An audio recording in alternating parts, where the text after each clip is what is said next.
Hi, I'm Dr. Melissa West. I'm here at the Pop Culture Shop in Newmarket, Ontario with the fabulous Jonathan Brookins. So excited to be interviewing him today. Why don't you tell us where you live and where you're training, who you're training with right now? I'm living in, I guess I am responsible enough to hold this. So. I'm living in Orlando, Florida, and training at the Gracie Baja Orlando. And but I'm going to get on the road, and I'm going to start traveling. I'm going to go first to New York, Manhattan, to train with hopefully John Danaher and them at Renzo Gracie's, and kind of sharpen up my jiu-jitsu game, and just kind of enjoy training with different people, and hopefully come back to Toronto in December. So I'm just going to get on the road and hop around a little bit. So we were talking a little bit before the interview, and you were saying that you like Toronto a lot. I do like Toronto a lot. I think Toronto's an excellent, very excellent city. I really want to spend some time here, because every time I come, I'm like, this is magnificent. It's huge. I love diversity. That's huge to me. And any place I go where it's very diverse, I just want to kind of soak up as much as I can. And this is really one of those cities, so it's really cool. Yeah, Toronto definitely has that. Yeah. So how has becoming a UFC fighter changed your life? I'll let you hold it too, switching back and forth. Sorry. It's changed my life for the better.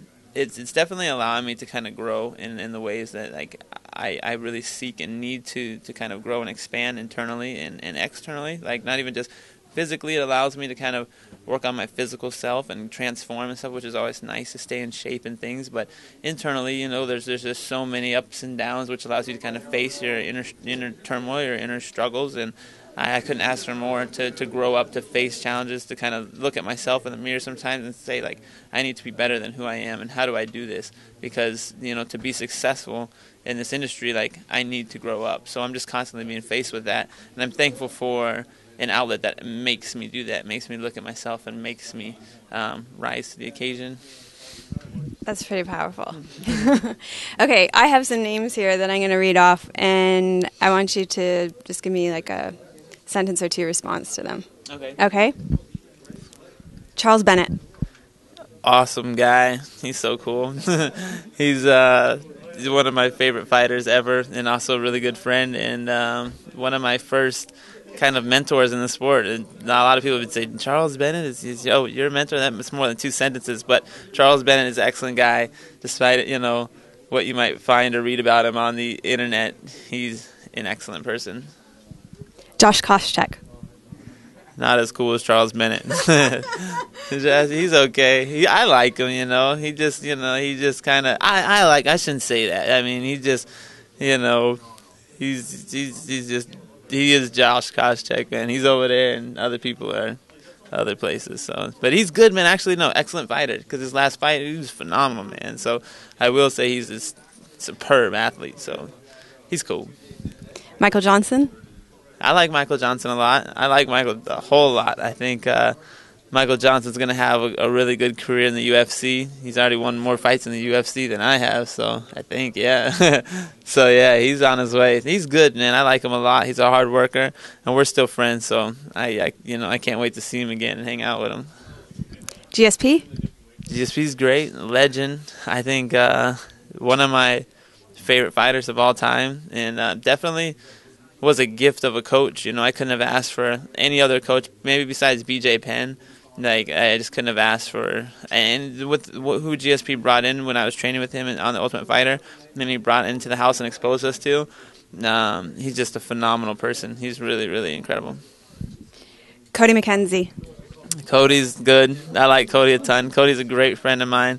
Cody, he's unique, one of a kind. I should have said about Charles Bennett too, one of a kind, but Cody's really one of a kind. He's really a special dude. He just, he's a great friend. He's a great training partner. He's a natural fighter. He's just got full of gifts. He's actually a really good artist, and he's one of my favorite people I've ever met. So I like Cody a lot. BJ Penn. BJ's great. BJ's fighting tonight, and hopefully he just really, really does well. He's probably, to me, embodies a legend in the sport I've never he gives out so much love. It is unreal, man. I mean, the way he treats people, fans, friends of his, man, it's like really kind of embodies that, like what they say in like Hawaii, like aloha. They're like really about the love. If you have like enough aloha, then you're really welcome, and you know they really want to spread that too. So it's like spread aloha, and it's like when you're around him, or when you kind of get that sense that he really embodies that. BJ's got a lot of love, so I mean that's probably why the world loves him back. He's incredible. And Dana White. I can't even say anything about Dana White. For one, I don't want to get in trouble. Two, I don't even know the dude. So you know, he's way up here, man. Guys like me are way down here. So as far as Dana White's concerned, I got to just try a little harder to get on his radar. So I'm gonna try. You still practicing yoga? I am still practicing yoga. I just got a new mat, a new Manduka mat. You like those? I was gonna get a Lululemon mat, but I just got a new one, a new mat. So I'm gonna, try to just practice a lot more. Been mostly doing like kind of like more almost like power yoga type classes, But I'd probably like to get into more of like an Ashtanga and Hatha as well, because I've been doing more like the power flows, like more flow classes, kind of just working on like my body a little bit. But, I'm always really into meditation as well. So, and the meditation and the breath, and I have a really hard time really connecting to like my breath and things. So I'll probably take a little bit more slowed down classes. But every once in a while I get really into like the physical practice, the physical flow. And but I've been practicing a lot in Orlando, and I hope to, everywhere I go, I always like to try to find, before my last fight, I found a really good hot studio to kind of cut some weight. Instead of sitting in the sauna, I went and did a hot yoga class, and it worked out excellent, so it was cool. So how do you find the yoga and the meditating help you with your fighting? Well, they don't really as much help me, like, with just, with actually, like, punching or kicking or as much. Well, the flexibility helps a ton, all over the place. But for the most part, it'll help me out and just make my overall like well-being in life, which then can transpire into anything else. Whether you're a painter or a chef or anything, if you feel better about yourself, if you feel better throughout your day, then you're just going to be better at what you do. So that's what I really like about yoga. It just really allows me to kind of feel better, and as if I feel better, I'm going to train better. So that's kind of like my theory on it. So on The Ultimate Fighter, you came across as the spiritual person on the show. How important is spirituality to your life? Very important. Very, very important. Because without it, I feel like I was definitely without a connection to like spirituality. Once I got off the show, I kind of really got lost for like a long time, and I didn't understand why. I knew I was feeling lost, and I was telling people, man, I feel so lost, man, And I think I was just like, without the connection to things that like I hold true to myself, I wasn't really practicing, what I preach, and without that, I don't do well, and I don't go in the direction that I know I'm supposed to go. So spirituality to me is a way of living. It's a way of being. It's a way of finding like inner truths that that you figured out through yourself, that you figured out through life. You say, I've lived like this, and I've watched enough of these things to happen that I know that this is true. That if X, then Y. I know if I'm mean to somebody, they're not going to feel good, and they're not going to like me. So that's the truth. That to be the truth. You've learned those things, and that way of living, of like finding out, truths about the world and growing is really, really important to me. So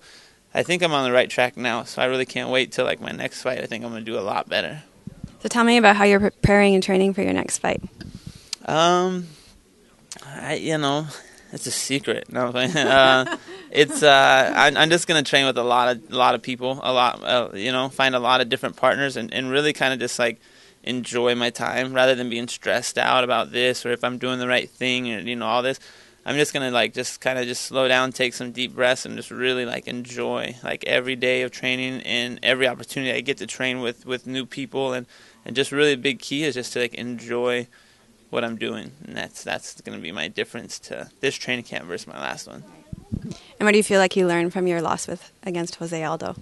I learned a lot then, but now I just lost again, so that was my first loss since then. So now I learned, a lot more about myself in this one. And the last one, Jose Aldo, I learned a lot about like physical. Like I learned a lot more about fighting. this last loss, I didn't really feel like I lost because like I wasn't a good enough fighter. I just didn't fight well, you know. So that taught me a lot more about what I do outside of the cage, you know, that I need to do, fix those things so that you don't come into the cage less than who you really are. So, and that's kind of like the lessons that I've learned in my losses. Okay, so you mentioned that you train with Cody Mackenzie.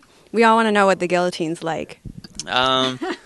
It's hard to stop, that's for sure. He puts that guillotine on like crazy, like all the time. Like he gets in the most wildest positions. He always just like, you know, he's just scrappy, man. He's just got this, like, he's just one of the scrappiest dudes, man. I'm just like, I'm so impressed for it. You know, I just can't wait to see him. I want to see him really do well in the UFC. Me too.